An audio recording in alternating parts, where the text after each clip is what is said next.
ঘুম থেকে ওঠার পরেই হঠাৎ করে দেখি এই যে ঠোঁটের নিচে একটা বিচির মতো হয়েছে। এত ব্যথা, মানে ব্যথায় হচ্ছে আমার পুরো এই ঠোঁট ধরে গেছে, আর হচ্ছে এই ঠোঁট পুরোটা ফুলে গেছে। তো ফ্রিজ খুলতে এসে দেখি যে এইখানে বরফ জমে আছে। এই যে বরফ, এইটা আসলে এইখানে এইভাবে আটকে ছিল, এই কারণে হচ্ছে ডয়ারটা খুলতে পারিনি। বাট টান দেওয়ার পরে দেখি এটা ছুটে গেছে। তো এখন হচ্ছে ডয়ারটা খোলা যাবে। আলু আর মাংসটাকে আমি ভালোভাবে কষিয়ে নিয়েছি। তো এই গরমে দুপুরবেলা যদি এইরকম লোভনীয় পেয়ারা মাখা হয় তাহলে আর কি চাই। তো যাই হোক, আসলে অনেক মজা হয়েছে পেয়ারা মাখাটা। আসসালামু আলাইকুম, this is me Ummaish and welcome back to my new video. So আশা করি তোমরা সবাই অনেক ভালো আছো, অ্যান্ড আলহামদুলিল্লাহ আমি অনেক ভালো আছি। তো মাত্র ঘুম থেকে উঠলাম, ঘুম থেকে উঠে ফ্রেশ হলাম। তো আজকে একটু সকাল সকাল ঘুম থেকে উঠে গেছি, মানে আজকে অনেকগুলো শ্যুট আছে, তো ভাবলাম একটু সকাল সকাল ঘুম থেকে উঠি। আর ঘুম থেকে ওঠার পরেই হঠাৎ করে দেখি এই যে ঠোঁটের নিচে একটা বিচির মতো হয়েছে। এত ব্যথা, মানে ব্যথায় হচ্ছে আমার পুরো এই ঠোঁট ধরে গেছে, আর হচ্ছে এই ঠোঁট পুরোটা ফুলে গেছে। এটাকে কি যেন রং ফোড়া না যেন কি বলে। তো এই কারণে মনে হয় এত বেশি ব্যথা। তো মানে ব্যথার কারণে হচ্ছে মুখ দিয়ে কিছু খেতে পারছি না। তো যাই হোক, কিছু করার নাই, কাজ তো আর ফেলে রাখা যাবে না, কাজ তো করতেই হবে। তো ব্যথা নিয়ে সকাল সকাল ঘুম থেকে উঠে পড়েছি। তো ঘুম থেকে উঠে নাস্তা করলাম, এরপরে হচ্ছে ভাবলাম এখন থেকে ব্লগ ভিডিওটা শুরু করি। তো আজকে হচ্ছে কি কি করব সব কিছু তোমাদের সাথে শেয়ার করব। তো চলো ভিডিওটা শুরু করা যাক। তো আজকে হচ্ছে আমি কলমি শাক ভাজি করব। তো এইখানে হচ্ছে আমি কলমি শাক 3-4 দিন আগে এনে রেখেছিলাম, কিন্তু এগুলো হচ্ছে ভাজি করা হয়নি, তো ভাবলাম আজকে ভাজি করি। আর হচ্ছে সাথে আমি মুরগির মাংস রান্না করব, এই কারণে হচ্ছে মুরগির মাংসটা বের করে নিচ্ছি। বাবারে বাবা, এত টাইট হয়ে আছে, কোনোভাবে খোলাই যাচ্ছে না। যাই হোক, একটু খুলতে পেরেছি।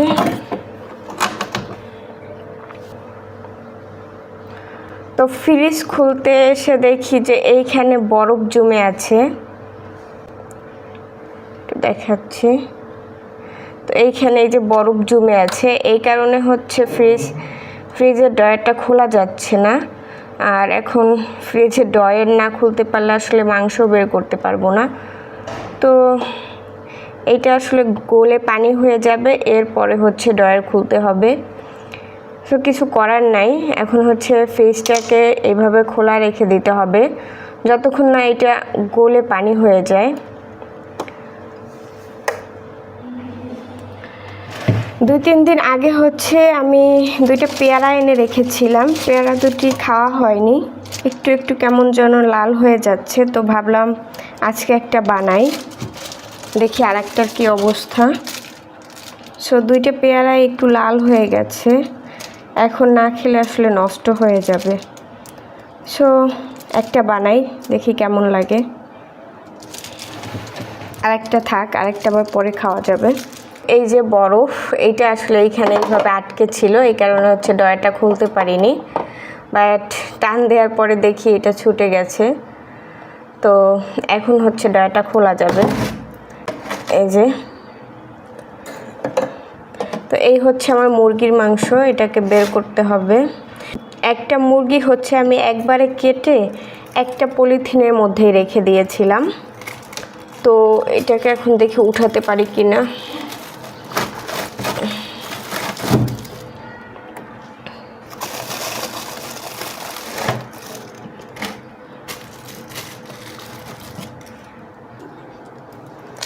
এই হচ্ছে আমার মুরগির মাংস। তো এইটাকে এখন পুরাটা আমি হচ্ছে পানির মধ্যে ভিজিয়ে রাখবো।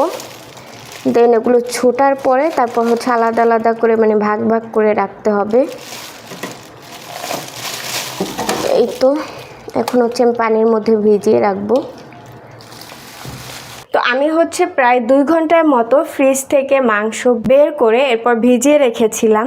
তো দেখি মাংসটার থেকে বরফ ছেড়েছে কিনা। তো এই হচ্ছে আমার মাংস, আমি এখানে ভিজিয়ে রেখেছিলাম মাংসগুলোকে। তো দেখি এখন ছুটানো যায় কি না। না, আসলে এখনও ছুটানো যাবে না, কারণ এখনও এর গায়ে অনেক বরফ জমে আছে। তো মনে হয় আরও 2-3 ঘন্টা রাখতে হবে, কারণ একসাথে মাংসগুলো রেখেছিলাম, এই কারণে এই অবস্থা। তো যেদিন মুরগিটা কেটেছি সেদিনই যদি মাংসগুলোকে ভাগ ভাগ করে রাখতাম তাহলে আসলে এই ঝামেলাটা হতো না। ওই দিন আবার একটু ব্যস্ত ছিলাম, এই কারণে হচ্ছে এইভাবে সবগুলো মাংস একসাথে রেখে দিয়েছি। তো এখন তো এই একটা ঝামেলায় পড়ে গেছি। তো কি আর করার, কিছু করার নাই। তো এগুলো এইভাবে করে কতক্ষণ ছুটাবো। তো আরও প্রায় 1-1.5 ঘন্টার মতো রেখে দিতে হবে, তাহলে যদি আসলে মাংসগুলো ছোটে। তো যাই হোক, এখন পানিটা চেঞ্জ করে হচ্ছে আমি আবার 1-1.5 ঘন্টার জন্য রেখে দিব। এই যে কিছু কিছু মাংস হচ্ছে ছুটে যাচ্ছে, বাট ম্যাক্সিমাম মাংসই কিন্তু এখনও বরফে আটকে আছে। তো এই যে এগুলো হচ্ছে ছোটানো যাচ্ছে না, আর এইভাবে মাংসগুলো ছুটাতে গেলে হচ্ছে মাংসগুলো একদম ছিঁড়ে নষ্ট হয়ে যাবে। তো যাই হোক, এখন পানিটা চেঞ্জ করে হচ্ছে আমি আবারও 1-1.5 ঘন্টার মতো রেখে দিব। তো এর মাঝে হচ্ছে আমি এই পেয়ারাটা বানিয়ে তারপরে খাবো। তো চলো পেয়ারা মাখা বানানো যাক। তো আজকে আবার বাইরে মেঘ করেছে, বাতাসও হচ্ছে, মনে হয় বন্যা হতে পারে। তো দেখো কি পরিমাণ মেঘ করেছে, পুরো আকাশ মেঘে ভরা। তো একটু পরে আবার হয়তো বৃষ্টি হবে। আজকে ভেবেছিলাম আজকে হয়তো বৃষ্টি হবে না, কিন্তু মানে সকাল থেকেই হচ্ছে রোদ ছিল। তো এখন দুপুরের দিকে দেখি আবার বাইরে মেঘ করেছে, মানে আবার হচ্ছে বৃষ্টি হবে। তো এই তো কি একটা অবস্থা, প্রতিদিন হচ্ছে দুপুর হলেই বৃষ্টি নামে। এই 2 দিন একটু বৃষ্টি কম ছিল, মানে রোদ ছিল, বৃষ্টি ছিলই না। বাট আজকে আবার হচ্ছে মেঘ করেছে। এই যে বাইরে প্রচণ্ড বাতাস, আবার হচ্ছে আজকে বৃষ্টি হবে। এই দেখো এইদিকে আরও মেঘটা বেশি বোঝা যাচ্ছে, যে দেখতে পাচ্ছ কি পরিমাণ মেঘ করেছে আকাশে, পুরো আকাশ কালো হয়ে আছে।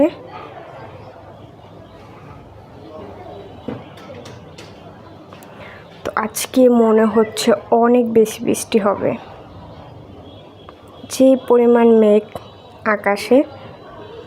তো মনে হচ্ছে অনেক বৃষ্টি হবে, দেখো পুরো আকাশটা কালো হয়ে আছে।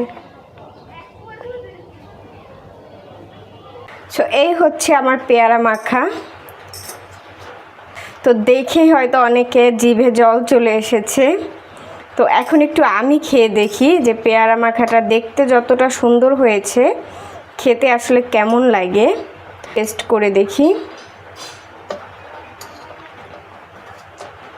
তো দেখতে তো অনেক সুন্দর হয়েছে, এখন খেলে বোঝা যাবে এটা খেতে কতটা মজা হয়েছে। তো খেয়ে দেখি, বিসমিল্লাহ।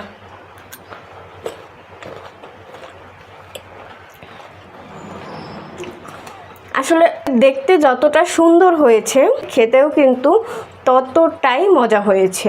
তো এই গরমে দুপুরবেলা যদি এইরকম লোভনীয় পেয়ারা মাখা হয় তাহলে আর কি চাই।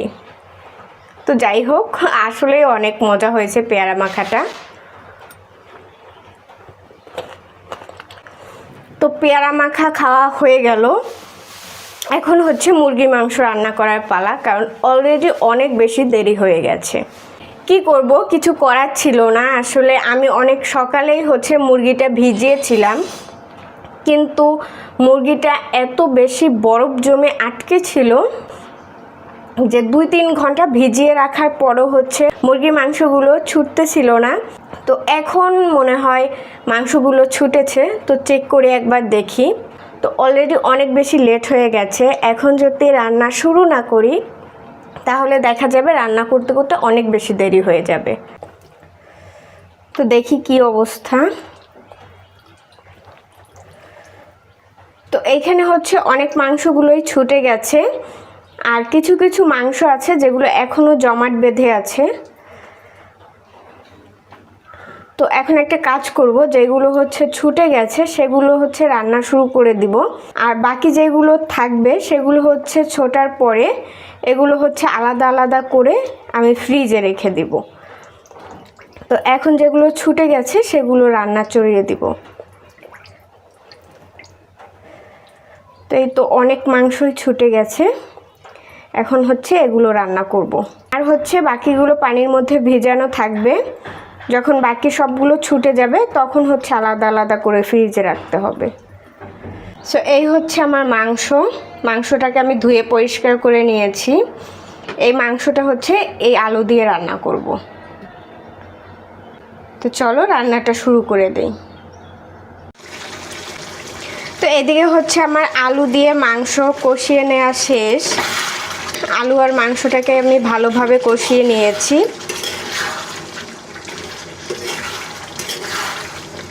এখন এই একটু একটু ঝোল থাকতেই হচ্ছে আমি মাংসগুলোকে প্রেসার কুকারে দিয়ে দিব। এই যে প্রেসার কুকার, এটার মধ্যে হচ্ছে আমি দিয়ে দিব, কারণ মাংসটা অনেক বেশি শক্ত। এই কারণে প্রেসার কুকারে দিয়ে আমি হচ্ছে 2টা সিটি দিয়ে নিব, তাহলে হচ্ছে মাংসটা খেতে একটু ভালো লাগবে। কারণ এত শক্ত মাংস রাখলে আমার আম্মু খেতে পারবে না। তো এই কারণে হচ্ছে আম্মুর জন্য প্রেসার কুকারে সিটি দিতে হবে, বেশি না 2টা সিটি দিয়ে নিব। তো এর আগে হচ্ছে আমি মাংসটাকে কড়াইতে ভালোভাবে কষিয়ে নিয়েছি, জাস্ট এখন 2টা সিটি দিব তাহলেই হয়ে যাবে। তো এই তো এখন হচ্ছে আমি মাংসগুলোকে প্রেসার কুকারে ঢেলে নেব। আমি হচ্ছে ঝোল সহ মাংসগুলোকে প্রেসার কুকারে দিয়ে দিয়েছি। এখন আর অল্প একটু ঝোল দিয়ে তারপর হচ্ছে আমি প্রেসার কুকারের মুখটা আটকে এরপর হচ্ছে আমি 2টা সিটি দিয়ে নেব। ঝোল বেশি দেওয়া যাবে না, অল্প একটু পরিমাণে দিতে হবে। তো এই তো হয়ে গেছে। তো এখন হচ্ছে এর মুখটা আটকিয়ে তারপরে হচ্ছে 2টা সিটি দিয়ে নেব। তো যাই হোক, মাংস সিটি দেওয়া হয়ে গেছে, মানে আমি শুধু 2টা সিটি দিয়েছি যেন মাংসটা একটু নরম হয়। তো এখন হচ্ছে আবার আমি এটাকে নামিয়ে তারপরে কড়াইতে দিয়ে দিব। কড়াইতে দেওয়ার পরে এর মধ্যে হচ্ছে আমি ভাজা জিরার গুঁড়া দিয়ে একটু হালকা জাল করে এরপরে হচ্ছে আমি নামিয়ে নেব। তো দেখি, তো এই তো এখন আমি হচ্ছে এটাকে খুলে নিব।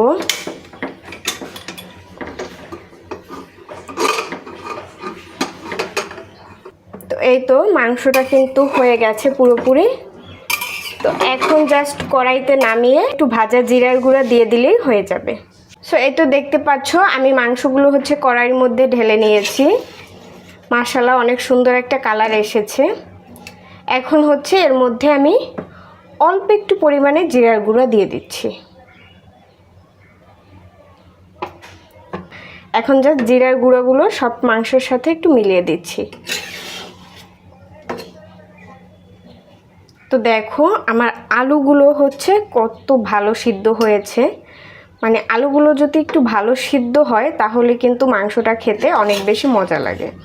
তো যাই হোক, এর থেকে আর বেশি ঝোল টানাবো না, আমি মাংসটাকে এইভাবেই রাখবো। তো এখন হচ্ছে এটাকে আমি নামিয়ে নিচ্ছি। সো গাইস, আমার মাংস রান্না শেষ।